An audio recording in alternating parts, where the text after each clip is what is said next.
Magandang gabi po, Luzon, Visayas at Mindanao. Tahasang isinangkot ni dating Congressman Zaldico si Pangulong Bongbong Marcos sa mga budget insertion nang magsalita si Ko sa unang pagkakataon mula nang pumutok ang flood control scandal. Sa pamamagitan ng isang video ay itinuro ni Ko ang Pangulo na siyang nag-utos umano sa kanila na magsingit ng 100 bilyong piso sa budget. Ipinarating umano yan sa pamamagitan ng Budget Secretary at batid din ni dating House Speaker Martin Romualdez. Si Romualdez umano ang pumigil sa kanya na magbalik bansa. Nakatutok si Tina Panganiban Perez. Sana po ay hindi nila ako mapatay bago ko mailabas ang lahat. Halos 4 na buwan mula nang umalis ng Pilipinas. Ngayon lang muli nagpakita si dating congressman at dating House Appropriations Committee Chair Zaldico. Bahagi ito ng video na pinadala ng dating staff ni Ko sa media at pinost sa social media accounts ni Ko. Hindi malinaw kung kailan at saan i-record ang video, kung saan idinawit niya sa kontrobersiya ng budget insertions sina Pangulong Bongbong Marcos at kanyang pinsang si dating House Speaker Martin Romualdez. Sabi ni Ko, 100 billion pesos na budget insertion sa 2025 budget ang ipinag-utos umano ni Marcos. Di niya direktang kausap ang Pangulo. Bagkus, pinaabot daw ang utos sa pamamagitan ni Budget Secretary Amenah Pangandaman.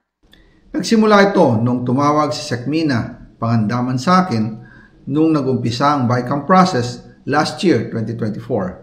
Ang sabi niya, katatapos lang ng meeting nila ni Pangulo at may instructions na mag-insert or magpasok ng 100 billion worth of projects sa BICAM. Sabi raw sa kanya ni Pangandaman, pwede niyang kumpirmahin ito kay Presidential Legislative Liaison Office USEC Adrian Bersamin dahil magkasama raw sina Bersamin at Pangulong Marcos sa isang pulong ng araw na iyon. Tinawagan ko po agad si USEC Adrian Bersamin at tinanong ko kung may instruction nga ba ang Pangulo na magpasok ng 100 billion during their meeting. Ang sabi niya ay totoo nga po.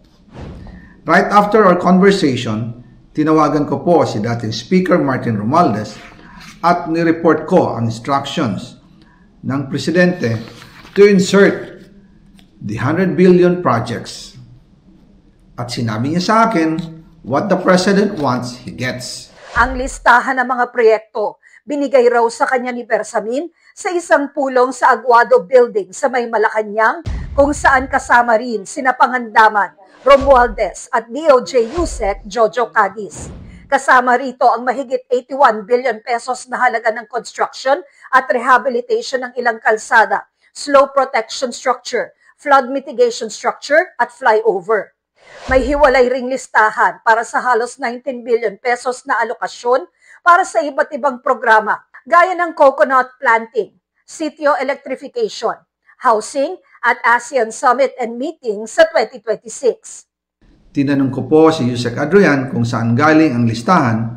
Ang sagot niya, galing kay PBBM mismo at binigay niya ito mula sa brown leather bag.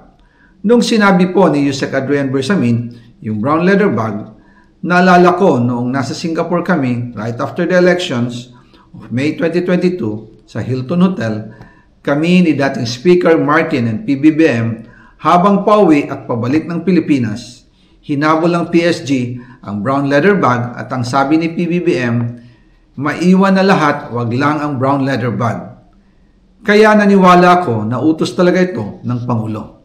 Matapos ang ilang araw, sabi ni Ko, tinanong niya sina Romualdez, Pangandaman, Bersamin at Cadiz kung pwedeng 50 billion pesos lang na halaga ng mga proyekto ang ipasok sa panukalang budget.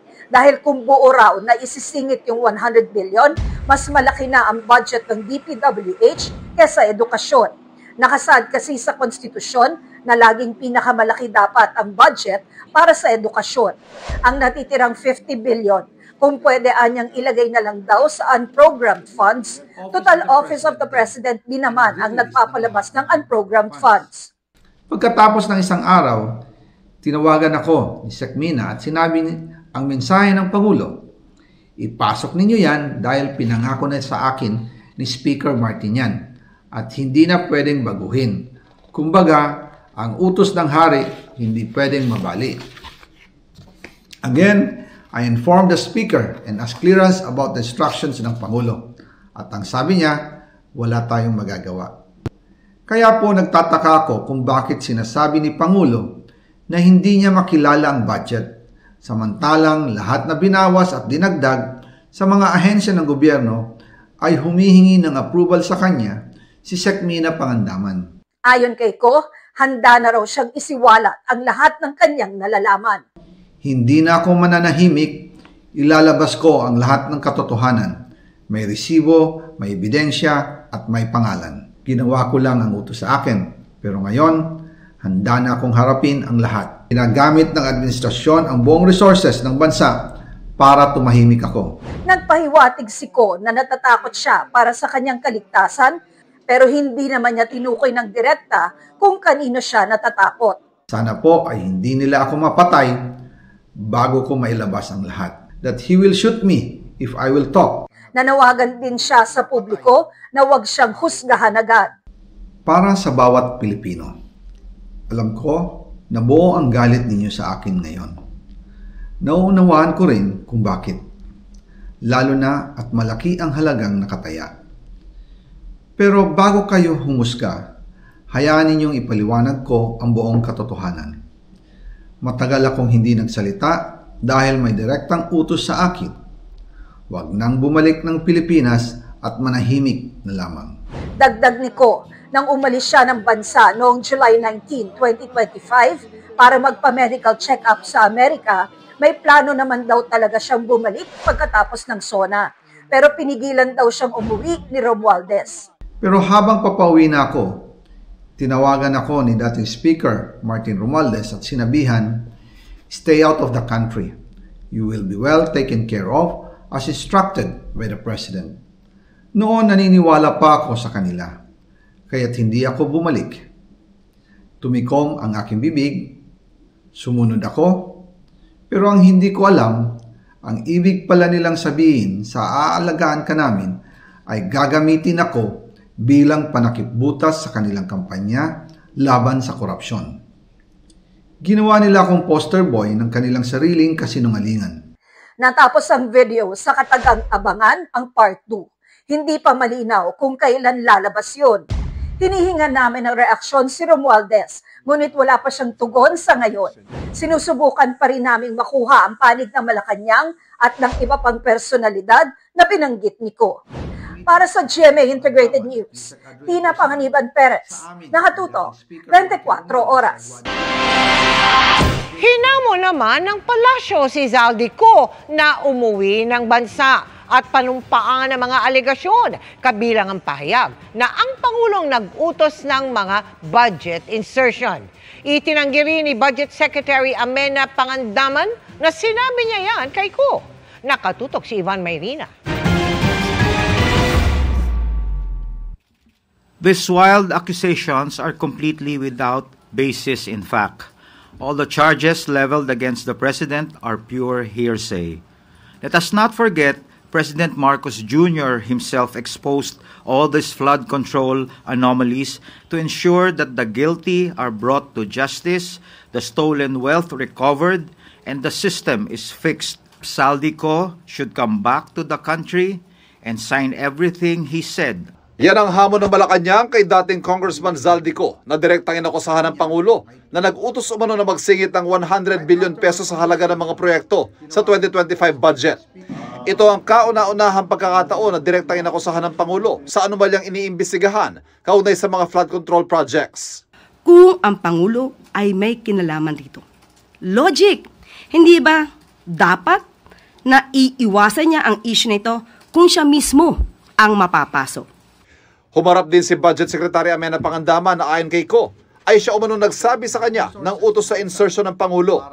Marin itong pinabulaanan ng kalihim. All appropriations ordered by the President is already in the National Expenditure Program. That is why it is called the President's Budget. We respect and strictly follow the budget process. Ayon na rin kay sa sinabi ni Zaldico, ay hari daw.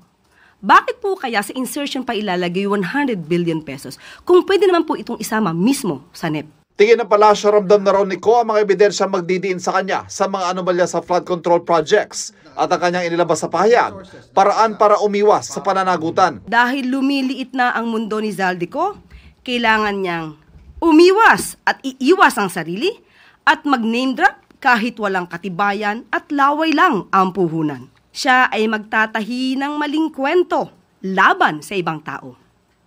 Magtuturo ng iba, puwera ang sarili niya, kahit na ang ari-arian niya at ng kanyang pamilya ay nagsusumigaw ng ebidensya laban sa kanya. Naniniwala rin ng palasyo na may ibang nasa likod ng binasang pahayag ni Ko, pero hindi nila sinabi kung sino. Hindi rin daw nababahala ang palasyo sa nakakasangkilos protesta ng Iglesia ni Cristo ngayong weekend. Para sa GMA Integrated News, Ivan Mayrina, nakatutok, 24 oras. Hindi naman basta magagamit ang mga pahayag ni dating Representative Zaldico sa video, ayon po yan sa Justice Department. Ayon sa tagapagsalita nito, magagamit lamang ang naturang video statement ni Ko kung isasama ito sa kanyang counter affidavit. Maaari rin itong magamit kung isusumite bilang ebidensya o isasama sa isang complaint. Sa ngayon, uusad-an nila ang investigasyon batay sa mga hawak na nilang ebidensya.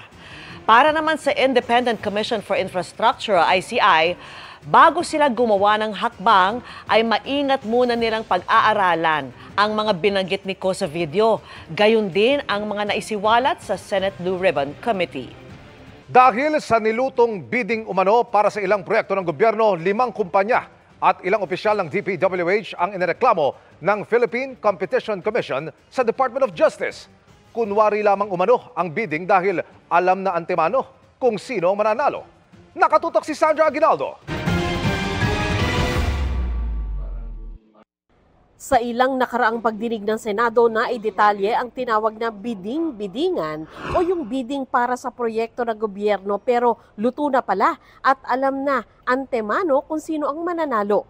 Pati nga raw mga natalong bidder kumikita rin sa pagsali sa kunyari bidding. Matapos imbestigahan ng Philippine Competition Commission o PCC ang umunay bidding-biddingan, nagsampa ito sa Department of Justice ng 3 criminal complaint laban sa 5 kumpanya at ilang dating opisyal ng Department of Public Works and Highways. We found that there is possible violation of Section 14A2 of RA 10667 or the Philippine Competition Act. So ito po yung bid rigging. Ang bid rigging po ay pinagbabawal under Philippine Competition Act. Ito po yung pagsasabuatan ng mga contractors or bidders para manipulahin ang resulta ng bidding.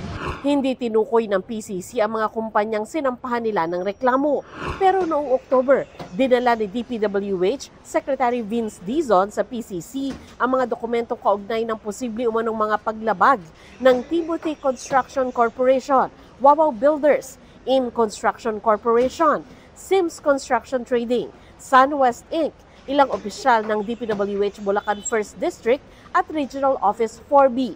The DOJ will evaluate the referral of the Philippine Competition Commission on possible violations of yung Competition Act, particularly on bid rigging. So we will subpoena the respondents in due time when we are already ready to conduct the preliminary investigation and finally unearth the master bid rigger in the flood control project scheme. Isinagawa din ngayong araw ang unang preliminary investigation ng DOJ kaugnay sa Ghost Flood Control Project sa Bulacan. Dahil nasa Senado ang ilang mga respondent, mga abogado nila ang dumating sa DOJ para kumuha ng kopya ng complaint laban sa kanila. Sa loob ng 10 araw, kailangan daw magsumite ng counter affidavit ang mga respondent. Well, we have a 60-day period po to terminate preliminary investigation. The evidence will be assessed during the same period. So, around mid-December po, natutupad namin. Matatapos na po namin ang PI, ang preliminary investigation. And may resolution na nga po masasubmit by that time. May issue by that time. Para sa GMA Integrated News, Sandra Aguinaldo, nakatutok, 24 oras. Kahong-kahong kickback naman ang inihatid umano sa isang dating senador ni dating DPWH Undersecretary Roberto Bernardo.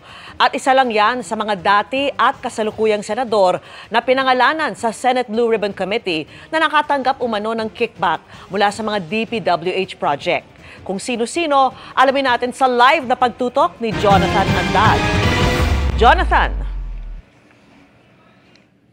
Vicky, 7 pangalan ng kasalukuyan at mga dating senador ang idinawit sa korupsyon ni dating DPWH Undersecretary Roberto Bernardo. Ikinuwento niya kung paano niya inabot yung kahong-kahong pera sa ilang personalidad na kanyang binanggit.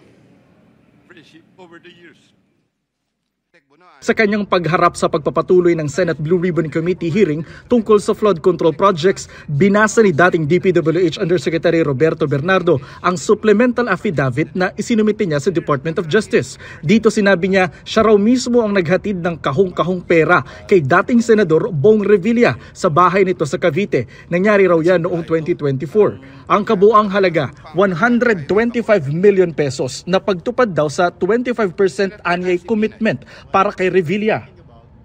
After receipt of the 25% commitment, which were packed in 6 cardboard boxes, each containing at least 20 million, and 1 paper bag containing 5 million, I called up Senator Revilla to inform him the same is ready to be turned over to him. Sometime December 2024, probably the Monday after my receipt of the commitment, my driver and I went to the residence of Senator Revilla. I saw Senator Revilla at the terrace. I walked over to Senator Revilla for a casual talk. While the boxes were being unloaded, Senator Revilla and I talked for about 20 to 25 minutes. Iba pa raw ito sa 250 million pesos na idineliver umano ng aide ni Bernardo sa bahay din ni Revilla bago magsimula ang kampanya nitong 2025 elections. Bukod kay Revilla, idiniin din kanina ni Bernardo ang iba pang malalaking pangalan. Kabilang na si dating DPWH Secretary at kanyang boss na si Manny Bonoan, Senador Jinggoy Estrada, Mark Villar, Chis Escudero, mga dating Senador Grace Poe, Sani Angara na ngayon DepEd Secretary, Nancy Binay na mayor ngayon ng Makati, mga dating kongresista Mitch Kahayon Uy ng Caloocan, Rida Robes na ngayon mayor ng San Jose del Monte, Bulacan, at dating DPWH Undersecretary Maria Catalina Cabral. Mangiyak-ngiyak pa si Bernardo habang idinadawit si Bonoan sa korupsyon sa DPWH. I look up to Sec Bonoan and consider him as a mentor. I treasure his guidance and friendship over the years.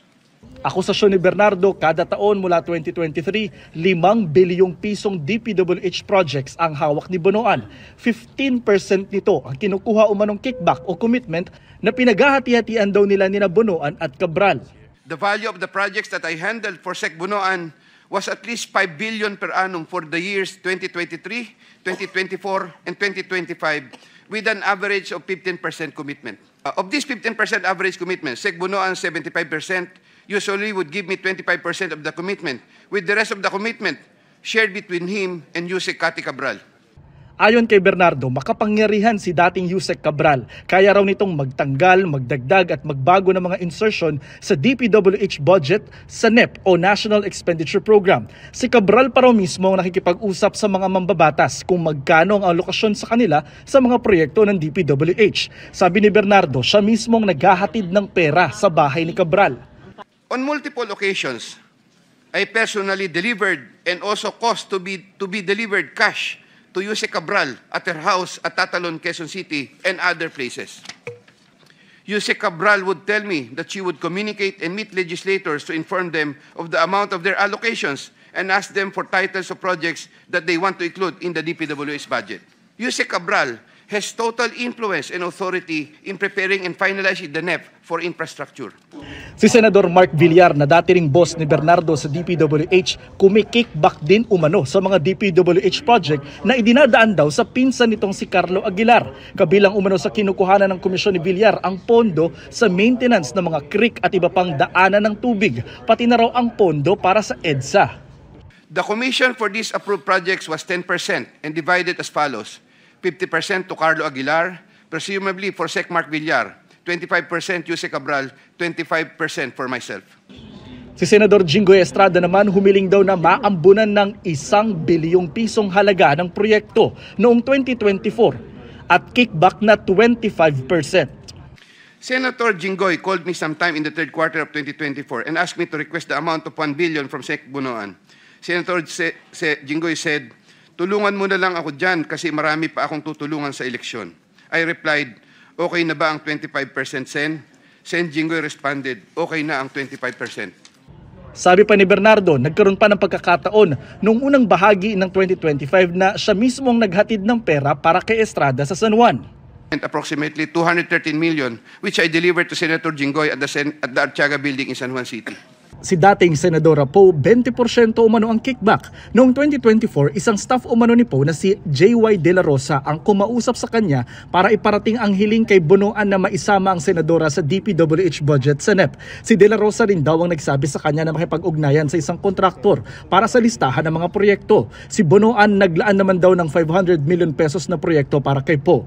There was a 20% commitment collected for Senator Grace Poe. Mrs. Patron, a contractor, collected the commitment for Sen. Grace Poe at Diamond Hotel from one of my aides. Si dating Senadora Binay aabot sa 15% ang di umano'y kickback na kinukubra raw ng aide nitong si Carlene Yap Villa. 500 million pesos din umano ang inilaan ni Bonoan para kay Binay sa 2025 DPWH budget. Sometime later part of December 2023, Carlene called me and requested for a 50 million advance for Senator Binay's shoes for the holiday season during the first quarter of 2023. The commitment was delivered to Carlene for Senator Binay in several tranches in Makati and Quezon City. After the second delivery, Carlene told me, "Kinuha na ni Sir, salamat raw. Hindi ka raw kakalimutan sa Makati." The Sir refers to the husband of Senator Binay. Si dating Senador at ngayon DepEd Secretary Angara, 12% naman daw ang kickback sa pamamagitan ni DepEd Undersecretary Trigiv Olaivar na dati rin itong staff sa Senado. Yusek Trigiv received deliveries representing 12% of the projects of Senator Sani Angara while the latter was Chairman of Finance. Si Senator Chisa Escudero, 20% di umano ang kickback. Ngayong 2025, si Bernardo raw mismo ang nag-deliver ng kabuang 280 million pesos sa building na pagmamayari ni Maynard Ngu, ang negosyante na sinasabing bagman ni Escudero. Sometime early 2025, I made the first delivery of 160 million for Senator Chis Escudero at the Cherry Mobile Building at Maynard Ngu in Apacible Street, Manila. Early 2025, I made the second delivery of 120 million for Senator Chis Escudero, also at the Cherry Mobile Building of Maynard Ngu. Sa lahat ng senador na idinawit ni Bernardo, sina Revilla at Estrada lang ang personal niyang nakausap. Binanggit din ni Bernardo mga dating kongresistang sina Mitch Cahayon Uy, Florida Robes at Zaldi Co. Pero wala masyadong detalye di tulad sa mga idinawit na senador. Pag kayong mga senador, mahaba. Pero sa mga congressman, parang kulang. Dalawang sentence lang. Ganun. Why is that? As of now po, I have not really identified the projects which were downloaded to those congressman, Mr. Chair. Hindi po ako makarecover pa ng kwan. But I remember that there were projects that were really downloaded in their districts. Kanya-kanyang labas ng pahayag ang ilang idinawit na kasalukuyan at dating senador. Sabi ni Poe, hindi siya kailanman nasangkot sa korupsyon. Aniya, sinusuportahan niya ang investigasyon ukol dito. At siya pa nga raw ang unang dumalo sa mga pagdinig ng Independent Commission for Infrastructure o ICI. Nakakaalarma raw na nadadawit ngayon ang kanyang pangalan. Si Senador Mark Villar marinding itinanggi ang akusasyon sa kanya na isa raw malaking kasinungalingan. Naninindigan daw siya sa kanyang walang bahid na record sa politika. Pakiusap niya sa publiko maging mapanuri at wag basta manghusga base lamang sa salaysay ng isang tao na pwede raw tinahina para sa kapakanan ng taong yon o ng iba pa. Si dating Senadora Binay iginit na wala siyang kinalaman o papel sa anumang flood control project. Wala rin daw siyang empleyado sa Senado na kayang gawin ang ibinabato sa kanya. Si Angara naman itinanggi rin na sangkot siya sa mga maanumaliyang proyekto. Sa kanya raw higit 2 dekada sa gobyerno, hindi raw siya nasangkot sa korupsyon. Ang kampo ni Revilla sinabi naman na hindi dapat paniwalaan basta-basta ang mga pahayag ni Bernardo na tinawag niyang isa sa mga perpetrator o salarin. Handa raw si Revilla na harapin at pasinungalingan ang mga alegasyon at balak daw gawin ang lahat para protektahan ang kanyang mga karapatan at malinis ang kanyang pangalan. Sinusubukan pa namin kunan ng pahayag ang iba pang idinawit ni Bernardo sa korupsyon.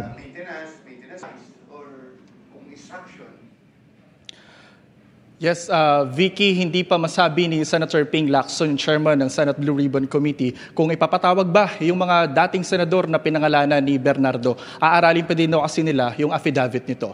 Yung muna ang latest mula rito sa Senado. Balik sa iyo, Vicky. Maraming salamat sa iyo, Jonathan Andal. At kaugnay ng mga pahayag ni dating DPWH Undersecretary Roberto Bernardo sa pagdinig ng Senado, tinawag ito ni Senator Jinggoy Estrada na classic diversionary tactics. Itinanggi niya ang mga alegasyong nag-uugnay sa kanya sa anumang flood control projects. Wala raw basehan at hindi suportado ng ebidensya ang paratang na may natanggap umano siyang porsyento.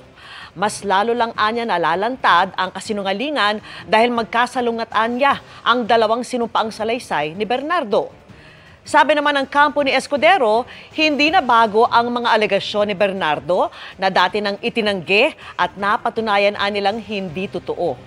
Wala nilang direktang ebidensyang iprinesenta si Bernardo na mag-uugnay kay Escudero sa anumang krimen. Paninira lang daw ng reputasyon ni Escudero at ng Senado ang mga alegasyon.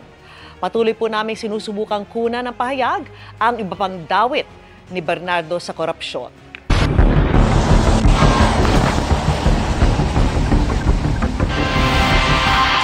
Ipapaayos at babaguhin ang disenyo ng halos 1.5 kilometrong coastal road sa Aurora na winasak ng daluyong ng Bagyong Uwan.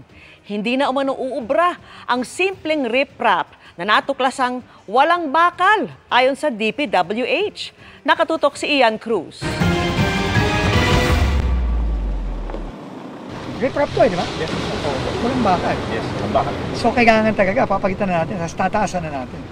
Hindi lang basta babakalan, kundi iibahin na ang disenyo pag inayos ang bahagi ng Baler Kasiguran Road na nasa Dipakulaw, Aurora, na winasak na mga daluyong ng superbagyong Uwan.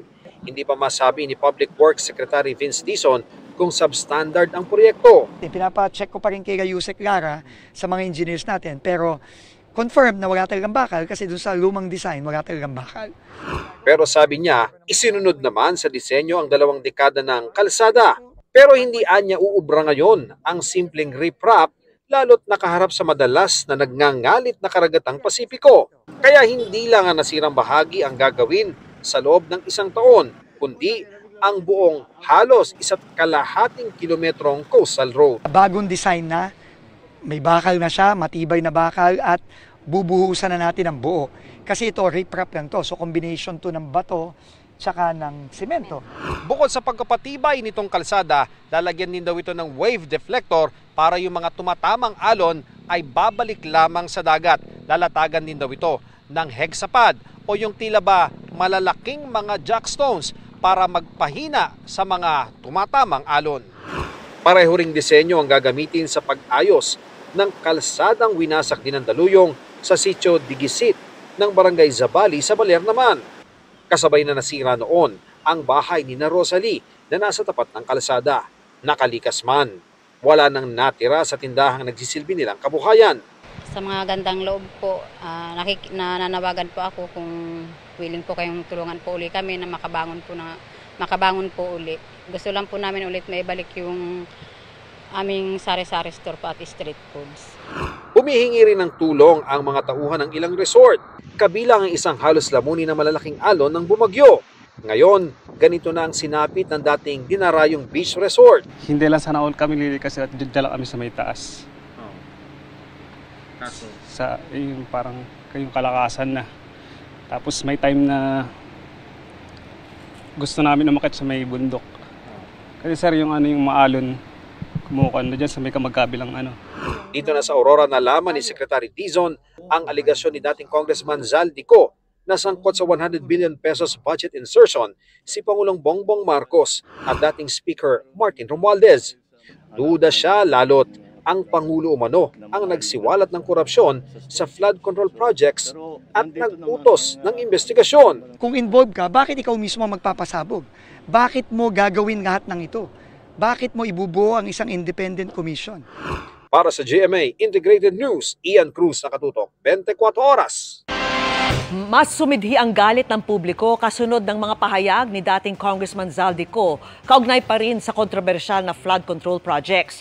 Para sa ilang nagmarcha kanina, hindi sapat ang ginawa ni Ko dahil dapat siyang umuwi at panumpa nito sa bansa at isiwalat na ang lahat ng kanyang nalalaman. Mula po sa Makati City, nakatutok live si John Consulta. John. Vicky, nagsagawa ng pagkilos ang iba't ibang grupo sa may bahagi nga ng Makati at Maynila para kondinahin ang anilay matinding korupsyon sa ating pamahalaan. Pasado 2:00 ng hapon, dumating sa Menjola ang nasa 200 na lista mula sa iba't ibang grupo para iparating ang kanilang matinding galit sa matinding korupsyon na kaugnay sa flood control projects. Nadagdagan pa raw ang kanilang galit sa mga naging pahayag ng dating Ako Bicol Party List Representative Zaldico sa social media. Kinonfirm lang ni Zaldico yung napakatinding karumal-dumal at sistematikong nakawan sa pondo. Pinalagay na rin na ang commander-in-chief walang iba kung hindi si Bongbong Marcos. Para naman kay mamayang Liberal Party List Representative Laila de Lima, hindi sapat ang naging pahayag ni Zaldico. Kailangan aniyang panumpaan ni Ko ang kanyang mga pahayag at umuwi sa bansa para sabihin ang lahat ng kanyang nalalaman. Dapat humaharap siya sa isang formal na investigasyon. Dapat kung meron isisiwalat ang isang may alam sa mga ganyang klaseng mga korupsyon, dapat sinisiwalat lahat. Kabilang si de Lima sa mga nakiisa sa White Ribbon Protest sa Makati. Nasa 500 individual mula sa mga NGO at pribadong sektor ang nagmarcha roon para ipanawagan ang pagpapakulong sa mga nangurakot sa kaban ng bayan sa lalong madaling panahon. Sana magpaliwanag na agad ang presidente, lalo na ay yung mga paratang ni Zaldico ay nakapatungkol sa kanya. Pero hindi naman din pwedeng pa-victim si Zaldico, dapat umuwi na siya. Sa ilalim ng monumento ng kanyang lolong si dating Senador Ninoy Aquino, binatikos ni Kiko Aquino D kung bakit hanggang ngayon wala pa rin nakukulong na dawit sa korupsyon. Meron na bang nakulong? Meron na bang nanagot? Wala! Ngunit ang consistent na panawagan ng taong bayan ay i-kulong na yan! Mga kurakot! I-kulong na yan! Mga kurakot!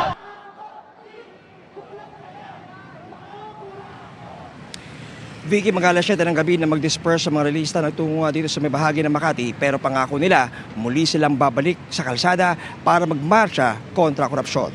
Yan ang malitas mula nito sa Makati. Balik siya, Vicky. Maraming salamat sa iyo, John Consulta.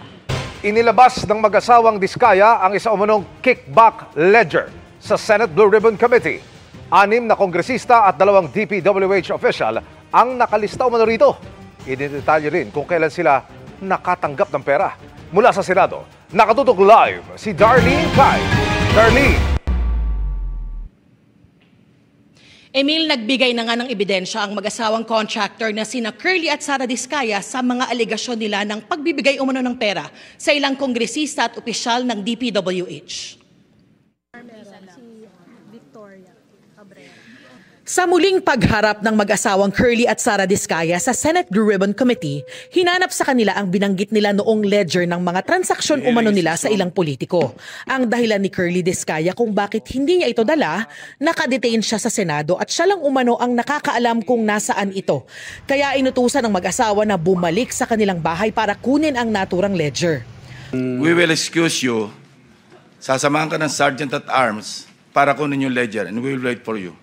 Pagbalik kinahaponan, bitbit na ng mag-asawang contractor ang ledger na naglalaman umano ng mga impormasyon tungkol sa mga kickback na ibinigay nila sa ilang mambabatas at opisyal ng DPWH kaugnay ng maanumalyang flood control projects.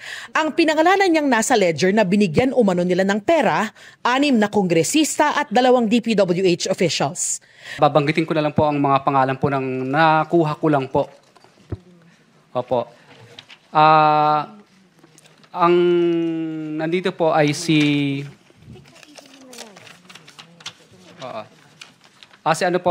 Kong Roman Romulo, si Kong Marvin Rillo, si Kong Dean Asistio, si Kong Patrick Vargas, si Kong Marivic Pilar, si Kong Jojo Ang, si Yusek Terence Calatrava, si Yusek Bernardo. Nagbigay si Curly ng mga petsa ng pagbibigay ng pera at kung sino ang tumanggap ng pera. Pero iilan lang daw ito sa listahan ng mga mambabatas. Your Honor, kapiraso lang po yung nakuha ko dahil mauubos po yung time namin. Baka pagbalik po namin dito ay tapos na po ang hearing. Para makumpleto ang listahan, susulat daw si Lacson kay Senate President Tito Soto para payagan muling pauwiin si Curly para kunin ang iba pang dokumento. Hinihinga namin ng reaksyon ang mga nabanggit ni Curly. At dahil nasa pagdinig si dating DPWH Undersecretary Roberto Bernardo, tinanong siya tungkol sa isiniwalat ni Curly. According to Diskaya, it was given to Manny Bulusan. So kung ako man po ay mayroong alam dito, I have to match with my records because pagka po ako ay mayroong ganyan, as I stated earlier, meron po akong proponent. Meron pong project na katumbas yan. So I will have to match that with the projects if really it's true. Sa pagdinig, inungkat ni Curly ang estado ng kagustuhan nilang mag-asawa na mag-apply sa Witness Protection Program. For the past 2 months and a half, we have not heard from Mr. and Mrs. Diskaya. They have not gone back to the department. There has been no coordination made by the couple, either by their lawyer. The last thing that we heard from them was when they declared that they will no longer be cooperating with the ICI. Since then, we have not had the opportunity to talk to them. So there can be no evaluation that can be done. Kasi nung mga nakaraan po, ilang beses din po kaming bumalik po sa DOJ po. Kaya lang wala pa po pong pinapakita sa amin po na MOA. I think it should be explained to the couple, sir, that there is no such thing as an ex-deal here where they will provide us with documents and then we will immediately, or the Witness Protection Program will immediately give them a memorandum of agreement. In other words, hindi kaliwaan. Hindi po kaliwaan yan. Because precisely, the reason why these affidavits will have to be submitted first is for us to evaluate and determine whether the same is compliant with the requirements of the WPSB law. And second, if it can be corroborated by other pieces of evidence. A simple statement telling us or naming 100 names will not make any difference unless the same can be substantiated. And thus far, we have not seen any, and therefore there can be no evaluation. Punto ni Senador Rodante Marcoleta, iginigit daw kasi ng Justice Department ang kondisyon na restitution o pagsosoli ng mga diskaya sa pondo ng bayan bago sila maging state witnesses. There is no reason to burden these people for another requisite which is not even in the law.